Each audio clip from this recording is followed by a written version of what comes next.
Gars, on est en 2026 et t'as toujours pas ton handstand? Shame on you! Non, en vrai, on est déjà tous passés par là et je vais t'expliquer comment en 3 étapes tu peux l'avoir. Alors prends tes meilleures notes et il y aura même un petit bonus à la fin de la vidéo. Pour commencer, on va analyser le mouvement. Comme tu peux le voir, le handstand n'est pas une figure de force comme la full planche ou le front lever, mais une figure d'équilibre et de proprioception. Maintenant, passons à l'étape 1, le renforcement musculaire. Pas forcément pour tenir le mouvement, mais pour avoir l'endurance d'encaisser beaucoup de volume. Donc pour cela, tu vas me faire des dips, des pompes, des tractions. Bon, mais si tu n'y arrives ni les dips, ni les tractions, alors tu vas me bombarder les pompes en EMOM. Mais l'EMOM, c'est quoi? C'est faire un nombre de répétitions donné en 1 minute et le reste de ta minute, c'est ton temps de repos.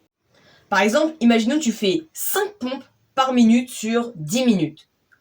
Alors si ces 5 pompes te prennent 20 secondes à faire, tu auras alors 40 secondes devant toi pour te reposer avant ta prochaine série de 5 pompes. Passons à l'étape 2. Maintenant que tu as les muscles, on va voir la technique. Déjà, pour envoyer les jambes, tu vas partir accroupi avec tes mains au sol déjà placées.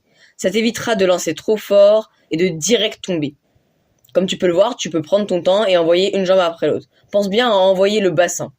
De plus, tu peux te mettre contre un mur pour pousser dans tes poignets et te décoller de celui-ci, ce qui te permettra de renforcer tes poignets et tes doigts. Mais pense aussi à tendre totalement tes bras et à bien pousser dans tes épaules. Cela t'aidera à mieux te stabiliser, car je vois trop cette erreur chez les débutants, alors que tu te pénalises et tu t'empêches de progresser à faire ça. Mais peut-être que tu as peur de tomber, et pour ça, on va combattre le feu par le feu. Alors tu vas choisir le côté sur lequel tu te sens le plus à l'aise et tu vas envoyer ton handstand dans le but de tomber pour mieux appréhender la chute. Pour la 3e étape, on va parler d'entraînement. Et commence pas à me parler d'hypertrophie, de force ou d'endurance, machin, je sais pas quoi. Non, ce qu'il faut que tu travailles, c'est la technique. Et pour cela, t'as besoin de faire du volume.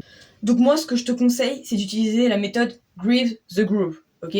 En gros, quand tu peux dans la journée, tu vas essayer de lancer le mouvement, du coup le handstand, et faire plein de tentatives comme ça au long de ta journée. Ça va te permettre de travailler ta technique, le ressenti, etc. Alors c'est pas la vraie méthode, hein, mais ça s'en rapproche et c'est très utile. Et c'est ce qui m'a permis d'exploser. Sinon, tu peux me faire 3 à 4 séances par semaine où tu commences par t'échauffer et puis ensuite t'envoies le handstand un max 2 fois. Bien sûr, prends les temps de repos nécessaires. Ton but, c'est de tenir le plus longtemps et de te filmer justement pour comprendre ton erreur et améliorer au try suivant. Par la suite, et du coup pour terminer ton entraînement, parce que t'as pas besoin de faire 40 minutes à 1 heure d'entraînement sur le handstand, tu peux te mettre dos au mur comme tout à l'heure et forcer sur tes doigts justement pour essayer de rester en équilibre entre le mur et éviter de tomber ou de se recoller au mur avec ses jambes, ou tout simplement pour renforcer tes épaules, te mettre justement dos au mur et tenir le plus longtemps possible.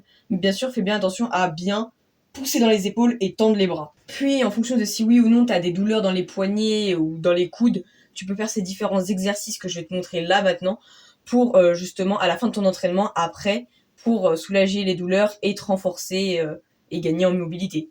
Donc déjà, si tu as mal aux poignets ou dans les avant-bras, périostite, tu peux les renforcer grâce à ça. Ensuite, ce que tu peux faire, en gros, c'est pour les coudes. Bon, moi j'ai une hyperlaxité, mais ce que tu peux faire, c'est prendre un support et te mettre comme ça et vraiment appuyer, ce qui te permettra justement de renforcer toute cette partie-là, parce que je sais que des fois ça peut faire mal ici ou ici. Et pour ceux qui n'arriveraient pas à tendre totalement le bras, ça peut leur être utile.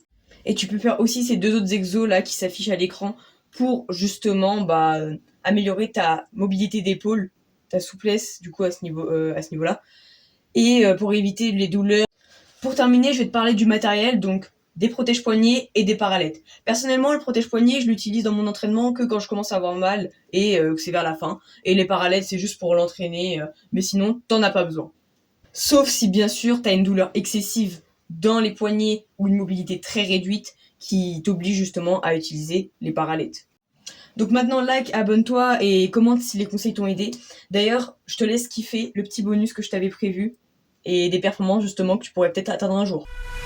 Vento que toca o meu coração, passos perdidos por a ilusão. Cidade dorme, mas quer me falar. Sons invisíveis no ar a dançar.